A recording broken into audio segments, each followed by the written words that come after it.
Exploring Tomorrow.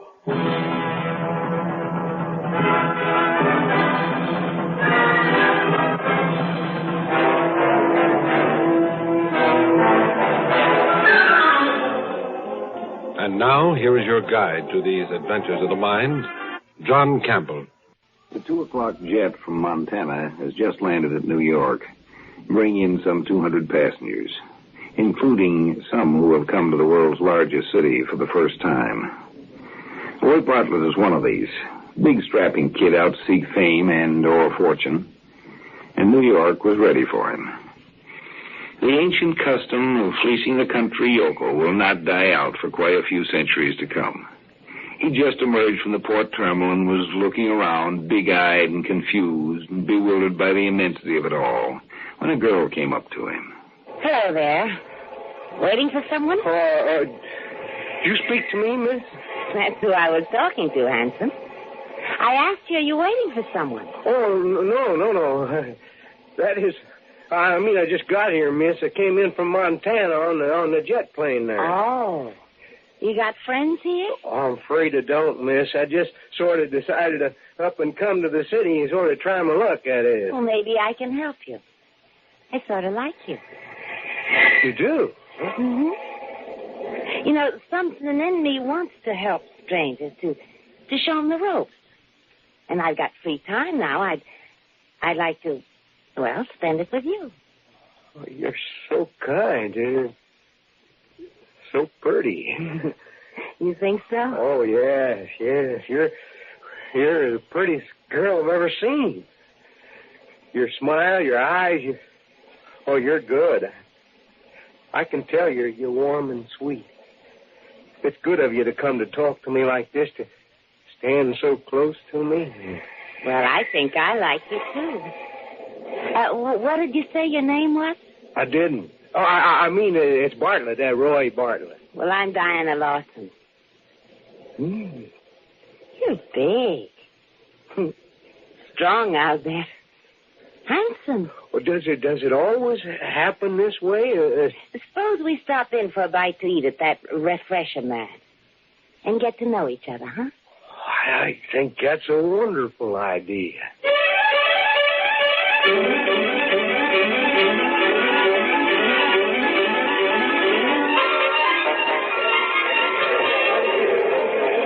see how it works, Troy? Each drink you want, you put a half credit coin in the slot and punch out the combination. Mm-hmm. For a martini, you punch out 436, like it says on the board up there.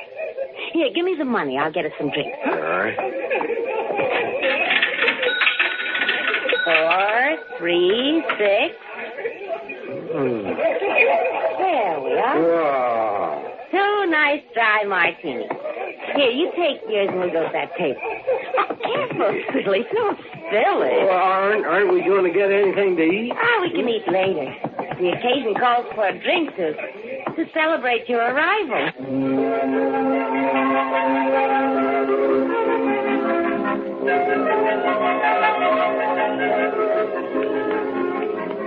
Here you are. And sip it this time. Well, I'm sorry if I did the wrong thing with the drink. I just didn't know, you know. Of course you didn't know. But you'll learn all these things, Roy. Where you from? Why are you here? Well, I worked all my life on my father's farm, and he died last year and left me all alone out there, see. I kept things going a while and then figured I ought to try something different. And sold the farm and I bought a ticket to New York. A one-way ticket.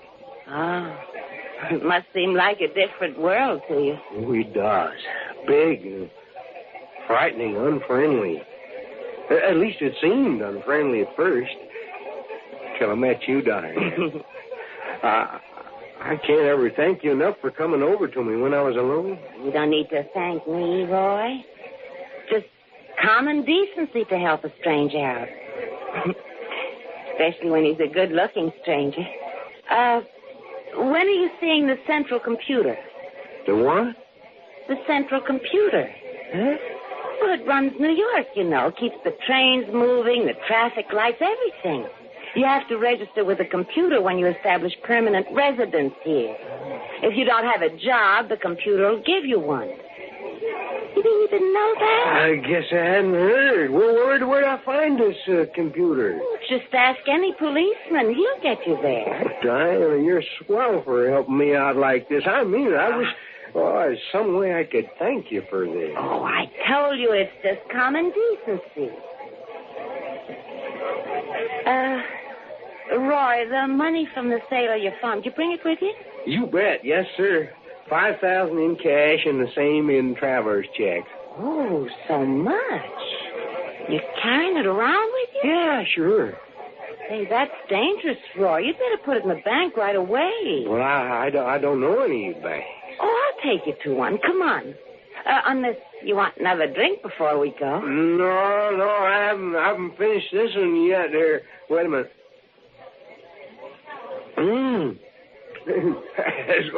Those things taste better after you've had a few, you know. Now, come along. I'll take you to the bank and then to the computer. Oh, it's wonderful of you to take this interest in me. They warned me New Yorkers were unfriendly people, but they sure aren't.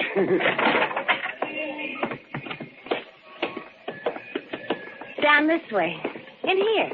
But it's dark and there's... Hey! Go ahead, Mike. Hit him. Get away from me, you... Leave me alone. Diana! Come back! Diana!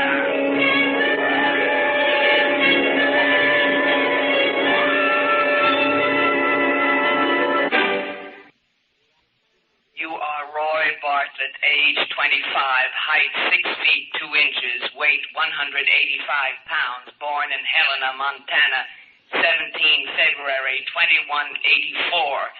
Parents deceased. If any of this information is incorrect, please amend it. That's all correct, sir. Use of honorific titles is not necessary when addressing us. According to the report of the police officer who found you, you were beaten and robbed shortly after your arrival in New York. That's right. She said she wanted to help me to show me the ropes in New York. Identify more specifically the she to whom you refer. She gave her name as Diana Lawson. Describe her. Oh, she's medium height, 5'4" or so, and blonde hair. Good looking. Cute face, though the eyes are a little hard now that I think about it. She looks about 23 or so. Our record banks hold no information on someone of that name fitting the description you give. The name was obviously assumed. Your introduction to New York life was unfortunate, but not uncommon. Do you plan to remain here as a permanent citizen? Yes, I mean, yes. What are your vocational plans? I'm afraid I don't have any. Your previous experience is wholly agricultural. This will be of little use to you in the metropolitan area. Have you any preference for the type of work you would like to do? This would guide us in assigning you. I'd like to help people, if you know what I mean. I'd like to keep people from having the thing happen that happened to me. I mean, New York is full of confused, unhappy people who have to prey on others like the girl did on me. You regard her as confused, unhappy? Of course. I can't think of her as being just, wicked. People aren't born bad or good. They're raised that way. Maybe she could have been helped a few years ago, and then she wouldn't have to go around robbing strangers. You harbor no hatred for the girl. I sort of never looked at it as hatred, sir. I'm sorry, sir. I can't help calling you, sir. If it makes you more comfortable, you may. Thanks, sir. Well, as I was saying, no, I don't hate that girl, Diana. I'd help her if I could. She is a warped criminal. But is that permanent, sir? Can't she be brought in and straightened out somehow? There is psychological rehabilitation for criminals, yes. Well, you mean if she could only be caught and brought in, she could be turned into a useful citizen?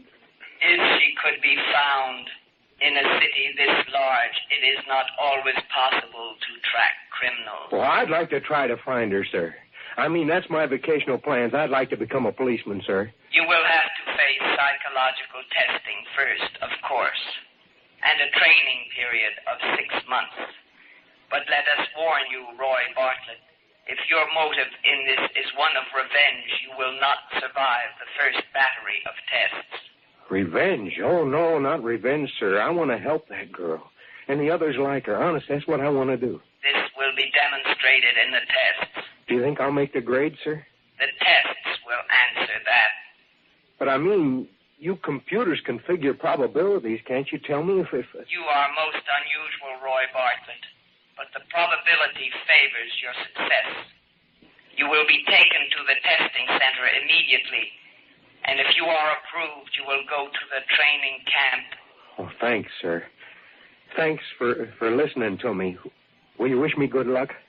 Our data banks do not show the validity of such a wish, Roy Bartlett. But if your statements today were sincere, you should have no difficulty attaining your goal.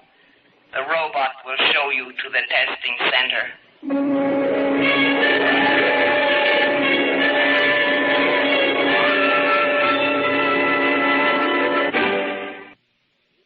Of course, a computer can talk about revenge. That's a word that can be put in its vocabulary. But it couldn't understand what revenge meant. It couldn't understand human feelings of any kind. For that, human beings are necessary. For that, Roy had to be passed along to human beings who could teach him, could understand him, could help him understand himself, and find what his life work should be. Mind if I sit down here, miss? You seem to be alone. I am alone. Glad to have some company. Sit down, stranger. Thanks. Thanks very much. You waiting for someone? Yeah, I was. I don't think he's going to show up. You must know how that sort of thing is. When someone you're counting on doesn't show. Yeah. Yes, I know what that's like, Diana. And I've been looking for you almost a year.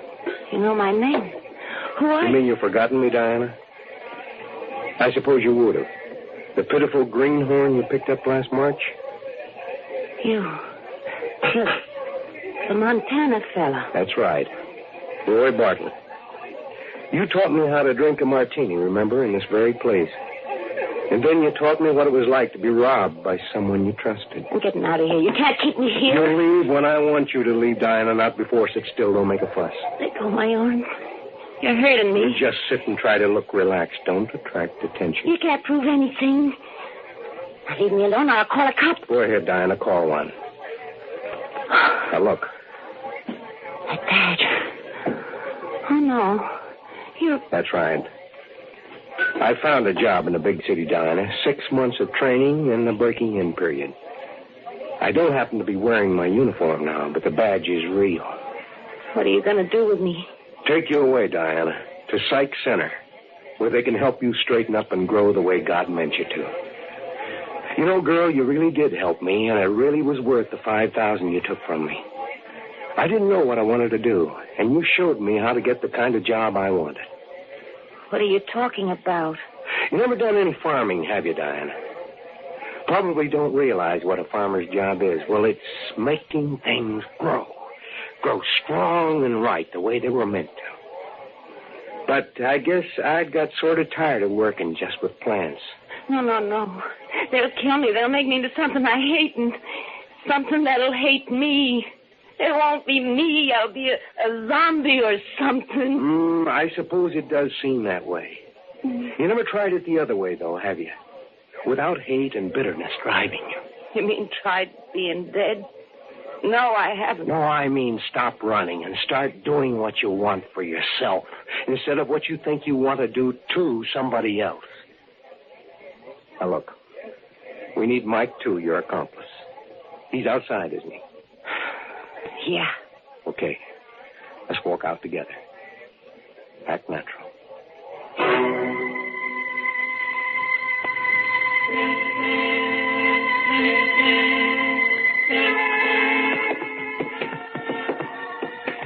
That's right. Just walk along with me as if I'm a rube you picked up when you're taking me down the block to that dark alleyway. Yeah. Where's Mike? Is he right behind us? He ought to be. Mike! Mike, get him! He's a cop!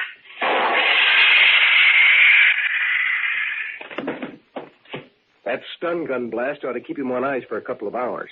Long enough to get him down to headquarters, anyway. I hate you. Why does this have to happen? Why couldn't you left me alone? I wanted to help you. Help me. By turning me in like this behind me over at the head shrinker. They'll heal you, Diane. Take all the bitter hatred out of your mind. Make you a useful citizen. Who wants to be a useful citizen? I had a good thing here until you busted it up. Now they'll fix me so I'll have to go straight be a good girl. Sew buttons on shirts for 30 credits a week. There are good jobs open for rehabilitated criminals. Nobody will hold your past against you. Good job. I'll never be able to go near my old friends. I'll have to begin life all over as somebody new. That's right. And I'll be there to help you start all over. You? Sure. I'll be there to help you. I told you I owe you that. Come along now. Let's go down to headquarters.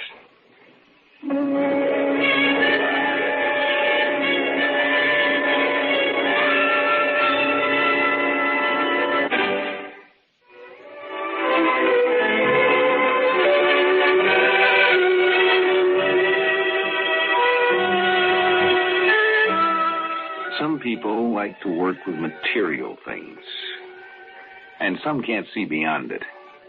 When they can't see beyond material things, they're like Diane. Some people like to work with information, bits of data. Accountants, lawyers, many people work with data and information. So do computers. But some go beyond that and want to work with human beings. Now, some lawyers are not merely information handlers. They're human handlers. I guess Roy was one of those who wanted to go beyond the material and even the low-living things. He wanted to work with humans. You see, Diane did do him a favor, and he did owe her a favor. She'd shown him what his real life work should be.